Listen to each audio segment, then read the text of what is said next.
Bienvenue sur notre chaîne dédiée à la culture française et aux grandes figures qui ont marqué notre pays. Aujourd'hui, nous allons découvrir Alain Delon. Avant de commencer, n'hésitez pas à laisser un like et un commentaire pour rendre hommage aussi à cet homme qui nous a quittés et qui a marqué l'histoire du cinéma français. Son enfance. Alain Fabien Maurice Marcel Delon est né le 8 novembre 1935 à Sceaux en France. Grand acteur mais aussi producteur et réalisateur de renom. Il est considéré comme l'un des plus grands acteurs du cinéma français. Icône du cinéma européen des années 60 et 70 et du cinéma mondial, notamment dans les pays d'Asie et sur le continent américain, Alain Delon est né dans une famille modeste. Fils de Fabien Delon, directeur du cinéma de Bourg-la-Reine, Hauts-de-Seine, et d'Edith Arnold employé dans une pharmacie, il est né dans une famille de la petite bourgeoisie. En 1939, Alain Delon a 4 ans lorsque ses parents divorcent. Il est alors confié à une famille d'accueil, ce qui restera pour lui une blessure d'enfance jamais cicatrisée. Le père de cette famille est gardien de prison à Fresnes. Pour la petite histoire, Alain Delon qui vit à côté, entend la salve qui exécute Pierre Laval dans la cour de la prison. Il est placé ensuite dans la pension catholique de Saint-Nicolas-d'Igny, dans l'Essonne. Il se fait renvoyer 6 fois des écoles qu'il fréquente. Sa mère, qui a épousé en seconde noces Paul Boulogne, un commerçant boucher-charcutier de Bourg-la-Reine, dans les Hauts-de-Seine, lui ménage une place dans le domicile familial. Alain passe un CAP de charcuterie et travaille à la charcuterie de son beau-père qui compte 16 employés. Cette enfance difficile forge son caractère indépendant et rebelle. Pour la petite histoire, à l'âge de 14 ans, il fait une fugue dans le but d'aller vivre à Chicago, mais il est arrêté à Bordeaux. Devançant l'appel sous les drapeaux, il effectue à 17 ans son service militaire dans la Marine nationale, il découvre la discipline militaire, le sens de l'honneur et du drapeau de la France. Après quelques déboires, la Marine nationale lui laisse le choix entre quitter la Marine ou prolonger son engagement de 3 à 5 ans. Matelot de première classe, il est dès lors affecté à la compagnie de protection de l'arsenal de Saigon. Il se prend de passion pour les armes et l'acteur est subjugué par Jean Gabin dans Touchez pas au Grisby, film qu'il voit dans la capitale indochinoise. De retour en France en 1956, Alain Delon se brouille avec ses parents et ne reprend pas contact avec eux, décidant de se débrouiller lui-même, n'ayant aucune idée de ce qu'il fera dans la vie. Il s'installe à l'hôtel Regina et fait quelques petits métiers, notamment comme débardeur aux Halles, et serveur dans un café, près des Champs-Élysées. Il fait la connaissance de la future chanteuse Dalida. À Pigalle et Montmartre, il côtoie le monde de la pègre. Il est fasciné par les valeurs de ce milieu, notamment le sens de l'honneur, de l'amitié, le respect et la loi du silence. Son physique avenant et sa gueule d'ange font chavirer les filles et lui permettent de se faire héberger et nourrir par plusieurs d'entre elles. Les années 1950, ses débuts au cinéma. Il découvre ensuite le bouillonnant quartier Saint-Germain-des-Prés et rencontre l'actrice Brigitte Aubert, laquelle vient de tourner pour Alfred Hitchcock dans La main au collet. Ils vivent ensemble rue du Pré-aux-Clercs, dans le 7e arrondissement de Paris, ce qui éloigne Alain Delon du monde de la pègre et change son parcours. À l'occasion du Festival de Cannes 1957, il descend avec elle sur la Côte d'Azur et s'installe dans la maison qu'elle possède à Saint-Paul-de-Vence. C'est lors de ce festival qu'il se lie d'amitié avec Jean-Claude Brialy et entre en contact avec le milieu du cinéma, y faisant la connaissance de son futur agent Georges Baume. Il est repéré par Henry Wilson, chargé de recruter de nouveaux talents pour le compte de David Selznick, qui lui propose de faire un bout d'essai à Rome. Il aborde ainsi le milieu du cinéma, sans avoir eu une formation particulière d'acteur. Dans La Ville éternelle, il loge avec Gianpaolo Barbieri, qui deviendra un photographe célèbre. Dans les studios de Cinecittà, en marge du tournage de L'Adieu aux armes de Charles Widor, il passe des essais concluants et Selznick lui propose un contrat de 7 ans aux États-Unis à la condition qu'il apprenne l'anglais. De retour en France, il se met donc à l'étude de cette langue, mais l'actrice Michèle Cordoue, dont il est devenu l'amant, convainc son mari, le réalisateur Yves Allégret, de l'engager pour tourner son premier film Quand la femme s'en mêle. Il y joue un petit rôle aux côtés de la star Edwige Feuillère. Alain Delon raconte « Je ne savais rien faire. Allégret m'a regardé comme ça et il m'a dit « Écoute-moi bien, Alain. Parle comme tu me parles. Regarde comme tu me regardes. Écoute comme tu m'écoutes. Ne joue pas, vis. » Delon disait lui-même. Si Yves Allégret ne m'avait pas dit ça, je n'aurais pas eu cette carrière. Il apparaît ensuite dans la comédie Sois belle et tais-toi de Marc Allégret, le frère d'Yves, où il côtoie Mylène de Mongeau, Henri Vidal, ainsi qu'un autre jeune acteur, tout comme lui débutant, Jean-Paul Belmondo. En 1958, alors jeune premier, il est choisi sur photo par l'actrice Romy Schneider, devenue une célébrité mondiale à la suite du succès de la trilogie des Sissi, pour incarner son partenaire masculin dans Christine de Pierre Gaspard VIII. Les producteurs arrangent une entrevue avec la presse à l'aéroport d'Orly à Paris. Les deux jeunes acteurs se rencontrent pour la première fois à la descente d'avion de Romy, le 10 avril 1958. Leurs premiers rapports sont difficiles. Romy ne parle pas français, Alain Delon ne parle pas allemand. Le tournage débute 2 mois plus tard et les deux acteurs ne s'entendent absolument pas. Ils finissent cependant par tomber amoureux et ils célèbrent leurs fiançailles officielles, organisées par la mère et le beau-père de Romy à Morcote en Suisse, au bord du lac de Lugano, devant la presse internationale, sans planifier de date pour un éventuel mariage. Ils incarnent la beauté, la jeunesse, le succès et deviennent un couple célébré par le show business et le public. Après Christine où il tient son premier rôle important, Delon rencontre son premier succès dans Faible femme de Michel Boiron, où il retrouve Mylène de Mongeau et partage également l'affiche avec d'autres jeunes premières, Pascal Petit et Jacqueline Sassard. Dans Le chemin des écoliers, d'après Marcel Aimé, il joue le fils du personnage interprété par Bourvil. Son modèle est alors Jean Gabin. Les années 1960, la consécration. En 1960, Alain Delon est choisi pour faire partie de l'adaptation du roman Monsieur Ripley de Patricia Highsmith sous la direction de René Clément, Plein soleil. Alors qu'il se voit attribuer le deuxième rôle masculin, il lit le scénario et se dit qu'il conviendrait mieux au rôle principal de Tom Ripley, plus voyou et donc plus proche de son caractère. S'ensuit un débat houleux et à la limite de la rupture puis finalement, René Clément accepte. Le tournage a lieu à Naples et le succès du film le fait accéder au rang de star. Il est suivi en 1961 par Rocco et ses frères de Luchino Visconti, qui remportent le prix spécial du jury au Festival de Venise et consacrent Delon et Annie Girardot. La jeune star joue ensuite dans un sketch romantique face à Brigitte Bardot dans Les Amours célèbres, un film en costume inspiré des bandes dessinées de Paul Gordeau, tourné par Michel Boiron. La même année, Alain Delon commence une carrière d'homme d'affaires en achetant dans le Vieux-Nice, le restaurant La Camargue. L'acteur s'éloigne des compositions légères de ses débuts. De fait, ni la comédie anarchiste de René Clément, Quelle joie de vivre, ni le sketch de Le Diable et les 10 commandements réalisé par le vétéran, pas plus que Les Amours célèbres ne figurent parmi ses films marquants. En 1962, il joue aux côtés de Monica Vitti dans L'Éclipse de Michelangelo Antonioni, film qui obtient le prix spécial du jury du Festival de Cannes. En 1963, il apprend qu'un projet avec Jean Gabin, son idole, se met en place sous la direction de Henri Verneuil, Mélodie en sous-sol. Il insiste pour en faire partie. Et, face aux réticences des producteurs en raison de son salaire trop élevé, il propose de jouer gratuitement en échange des droits au Japon, en URSS et en Argentine. Une fois le film terminé, il le fera sous-titrer en japonais, ira au Japon et trouvera une distribution locale, ce qui lancera sa célébrité dans ce pays. Le film est un succès et est récompensé aux États-Unis par le Golden Globe du meilleur film en langue étrangère. Delon gagnera beaucoup d'argent avec ses droits de production. Gabin n'en reviendra pas et clamera que Delon a alors gagné 10 fois plus que lui. La même année, il retrouve Luchino Visconti pour jouer le rôle de Tancrède dans Le Guépard, en compagnie de Claudia Cardinal et de Burt Lancaster. Le film obtient la Palme d'Or au Festival de Cannes et restera comme un de ses plus grands rôles, achevant de faire d'Alain Delon un acteur majeur du grand cinéma européen. Dans un autre genre, Alain Delon s'impose aussi en héros de film d'aventure dans La Tulipe Noire, de Christian Jacques, avec Virna Lisi. Le film connaît un certain succès à l'échelle mondiale, notamment en Union soviétique où il cumule 47 millions d'entrées. Dans la foulée du Guépard, Delon s'essaie au théâtre sous la direction de Visconti puis en 1964, il s'essaie à la production, dans le registre du film d'auteur engagé, avec L'Insoumis d'Alain Cavalier aux côtés de Georges Géret et Léa Massari. La même année, le 13 août, un an après sa rupture avec Romy Schneider, leur liaison dure depuis 5 ans, il épouse Francine Canova, mère d'une petite fille née d'un premier mariage. Francine débutera au cinéma en 1967, sous le nom de Nathalie Delon dans le film de Melville le Samouraï. Leur fils Anthony naît le 30 septembre 1964, à Hollywood, où l'acteur a signé un contrat de longue durée, car il veut y faire carrière. Déçu par la qualité des films, il résilie son contrat. Sa carrière s'internationalise. Il travaille au Royaume-Uni pour un sketch de la Rolls-Royce jaune d'Anthony Asquith. À Hollywood, il tourne avec Anne Margret, Van Heflin, Jacques Palance le thriller Les Tueurs de San Francisco, Texas, Nous voilà, un western parodique avec Dean Martin et le film de guerre Les Centurions de Mark Robson avec Anthony Quinn et George Segal.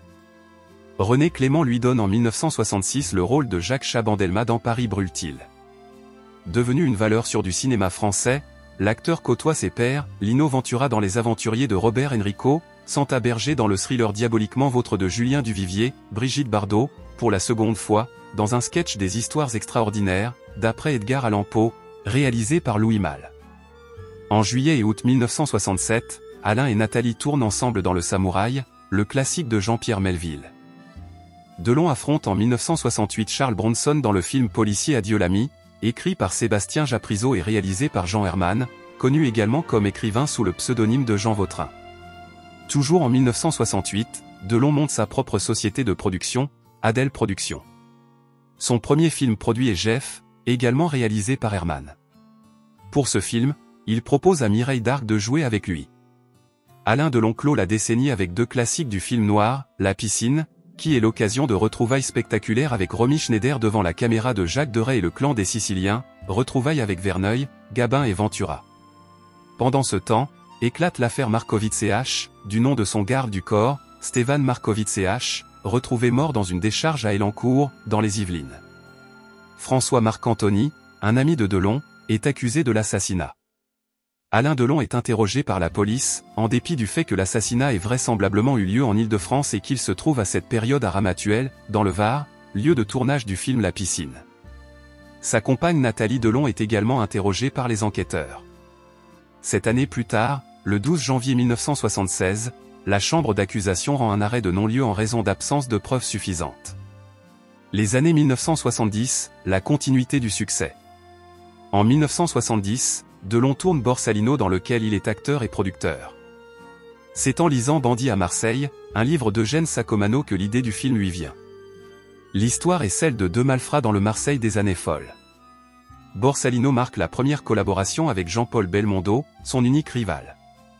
Le long-métrage rencontre un important succès avec plus de 4,7 millions d'entrées. Il a donné lieu à une suite, Borsalino & Co. En 1970 et 1972, Delon tourne de nouveau avec un de ses maîtres, Jean-Pierre Melville, Le Cercle Rouge, face à Bourvil, son père dans Le Chemin des Écoliers 11 années plus tôt, et Un flic qui marque sa rencontre professionnelle avec Catherine Deneuve et Richard Crenna. Durant la décennie, il développe et pousse à l'extrême deux aspects essentiels de son personnage cinématographique, le fétichisme du vêtement, chapeau et imperméable, et le professionnalisme. Tourné en 1974, la suite de Borsalino se fait sans Belmondo, son personnage étant mort dans le précédent film, mais avec Jacques Deray. La même année, Delon accepte le rôle principal de Zorro réalisé par Duccio Tessari. Si Zorro n'est pas un succès retentissant en France, le film engrange plus de 50 millions d'entrées en URSS. Dans les années 1970 et au début des années 1980, Alain Delon apparaît dans un grand nombre de films d'action, en majorité des polars, où il interprète des personnages de héros, ou d'anti-héros, parfois tragiques, la comédie Doucement les basses avec Nathalie Delon et Paul Meurice, Flick Story, Le Gang, 3 hommes à abattre, 25 millions d'entrées en URSS, aux côtés de l'actrice italienne Dalila Di Lazzaro, d'après Jean-Patrick Manchette, tous de Jacques Deray. Le Gitan avec Bernard Giraudot et Renato Salvatori, son frère dans Rocco de Visconti et Comme un boomerang, aux côtés de Charles Vanel, mis en scène par José Giovanni, Mort d'un pourri de Georges Lautner, sur un scénario de Michel Audiard adapté de Raph Vallet. À la même époque Delon tourne le western Soleil Rouge du Britannique Terence Young, où il interprète Gotch, rivalisant avec Charles Bronson, Toshiro Mifune et Ursula Andress. Il tentera de nouvelles incursions dans le cinéma américain en tenant l'un des rôles principaux du thriller Scorpio réalisé par Michael Winner, aux côtés de Burt Lancaster, Paul Scofield et Gail Hunnicutt, et du film Catastrophe Airport 80 Concorde, qui ne remporte pas un grand succès commercial. L'année 1971 marque sa première rencontre avec Joseph Losey pour l'assassinat de Trotsky, où il se confronte à Romy Schneider et Richard Burton. Quelques années plus tard, Monsieur Klein, chef-d'œuvre de Losey, dont Delon est l'acteur principal et le producteur, repart bredouille du Festival de Cannes 1976, mais s'avère être un beau succès critique. En 1977, lors de la deuxième cérémonie des Césars, le film remporte le César du meilleur film. Alain Delon tourne 2 fois avec Simone Signoret dans La Veuve Couderc de Pierre Granier de Fer et Les Granges Brûlées de Jean Chapeau et se mesure une dernière fois à Jean Gabin dans le tragique Deux hommes dans la ville de José Giovanni. Alain Delon et Mireille d'Arc travaillent ensemble pour Madly, Les Seins de glace de Lautner et L'homme pressé d'Édouard Molinaro. En 1973, il connaît un succès international dans le monde musical aux côtés de son ami Dalida avec le duo « Parole Parole ». Le single se classe au Mexique et au Portugal en 3e position des ventes, en 10e position en France, à la 17e position en Turquie et à la 28e position au Japon. Il produit le thriller Le Jeu de la Puissance, Power Play, avec notamment les stars britanniques David Hemming, Peter O'Toole et Donald Pleasence. Si les choix commerciaux de Delon sont souvent critiqués, force est de reconnaître qu'il n'a jamais quitté le cinéma d'auteur. Outre les films déjà cités, il paraît en 1972 dans Le Professeur de l'italien Valerio Zurlini, qui impose un Delon fatigué. Le film totalise toutefois plus de 7 millions d'entrées en Italie. En 1978, l'acteur produit Attention les enfants regardent de Serge Leroy, film atypique et passé inaperçu, dans lequel l'acteur apparaît dans un rôle à contre-emploi. Les années 1980, la continuité. Toujours marquant un succès international, Alain Delon, Claude Jade et Kurt Jürgens sont les vedettes occidentales dans des rôles aux côtés d'acteurs soviétiques dans le film Téhéran 43, sorti en 1981. Le film totalise plus de 45 millions d'entrées en URSS. En 1981, Delon réalise son premier film, un polar, Pour la peau d'un flic, d'après Jean-Patrick Manchette, qui révèle Anne Parillo, avec laquelle il entretient une relation amoureuse jusqu'en 1986. Il joue dans 3 hommes à abattre, où il rencontre Dalila Di Lazzaro. Étant producteur, Delon avoue que tous les films incluant dans leur titre le terme flic, qu'il choisit lui-même, s'avèrent être des succès commerciaux. L'année suivante, l'acteur retrouve Catherine Deneuve dans Le Choc de Robin Davis, d'après Jean-Patrick Manchette. Il revient à la réalisation en 1983 pour Le Battant, avec de nouveau Anne Parillo et Richard Anconina dans un second rôle. En 1984, il incarne le baron de Charlus dans Un amour de Swann, adapté de Marcel Proust par Volker Schlöndorff, le film recueille des critiques mitigées. L'année suivante, Alain Delon s'écarte de nouveau de son personnage de héros de polar pour tourner dans Notre histoire de Bertrand Blier, qui lui vaut d'être récompensé par le César du meilleur acteur en 1985. S'ensuit Parole de flic de José Pinheiro, face à Jacques Perrin et le débutant Vincent Lindon, qui est un succès public. Il tente de renouveler son image avec le film fantastique Le Passage, qu'il produit et dont il coécrit le scénario. Le générique chanté par Francis Lalanne connaît aussi le succès, et en jouant pour la première fois depuis 1962 dans un téléfilm, la mini-série cinéma, dont il interprète aussi la chanson générique. Il y retrouve sa marraine en cinéma, Edwige Feuillère. Après le film Ne réveillez pas un flic qui dort, avec Michel Serrault et Serge Reggiani, Alain Delon cesse d'apparaître en héros de polar. En 1987, il fait la connaissance de Rosalie Van Bremen lors du tournage d'un clip vidéo. Une relation se noue et une fille, prénommée Anouchka, née le 25 novembre 1990, puis son petit frère, Alain Fabien Delon, le 18 mars 1994. Le couple reste uni jusqu'à l'année 2000. Si le film Nouvelle Vague, qu'il tourne sous la direction de Jean-Luc Godard, lui permet de retrouver la faveur de certains critiques cinématographiques, il ne parvient pas à toucher le grand public, pas plus qu'avec un film plus commercial, le thriller Dancing Machine. Le retour de Casanova, adapté par Jean-Claude Carrière d'un roman d'Arthur Schnitzler et dans lequel Alain Delon a pour partenaires Elsa et Fabrice Lucchini, ne remporte pas non plus le succès espéré.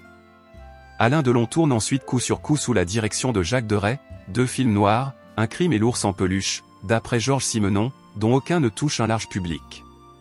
Dans Le jour et la nuit, sous la direction de l'écrivain et philosophe Bernard-Henri Lévy, il joue avec Lorraine Bacall, mais la promotion colossale du film est suivie d'une réception critique effroyable.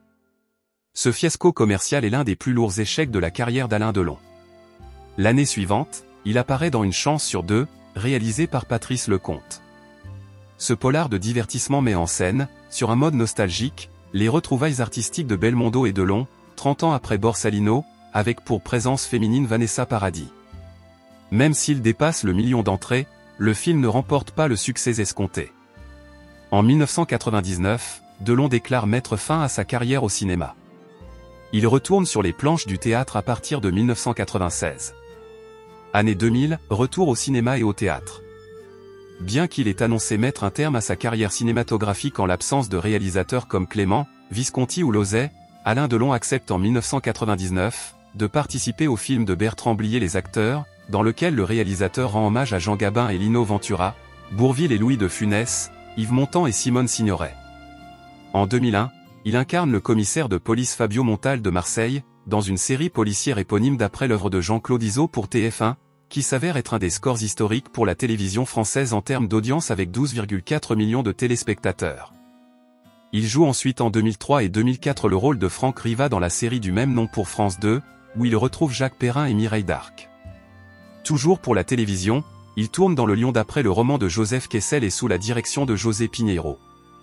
En octobre 2002, Alain Delon et Rosalie Van Bremen divorcent après une quinzaine d'années de vie commune. En 2003, Claudia Cardinal, sa partenaire dans Le Guépard en 1963, lui remet l'étoile d'or du Festival international du film de Marrakech.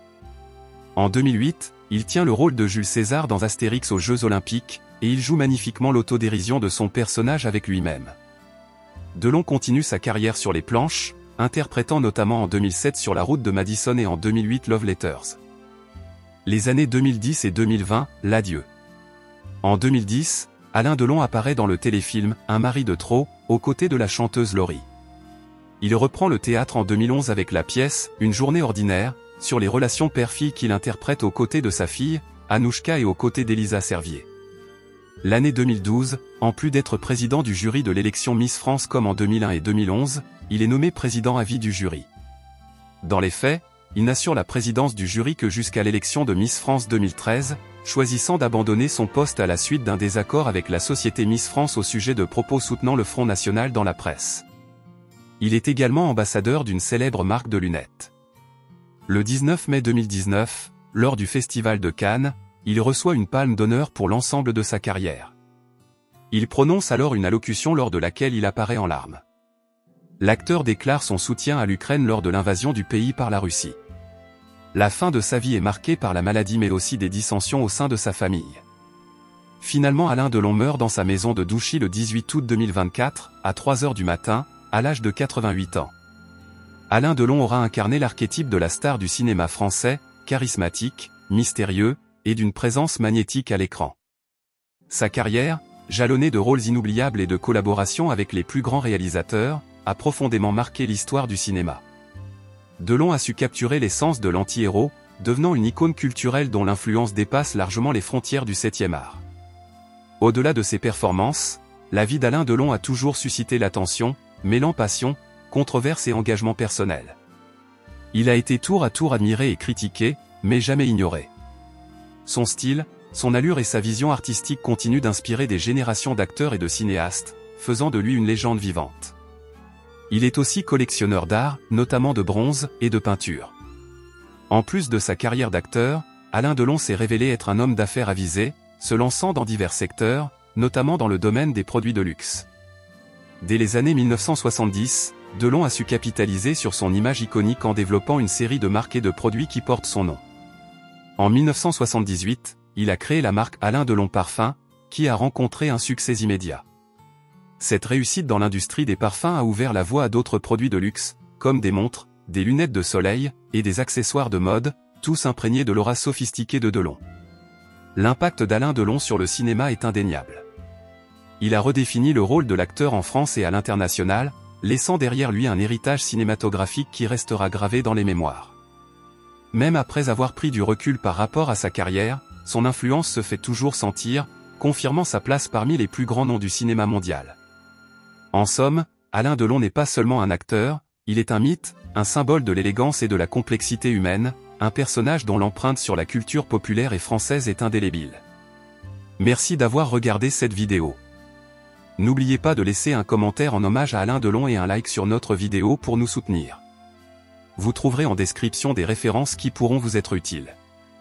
À bientôt pour une nouvelle vidéo consacrée aux personnages qui ont façonné notre culture.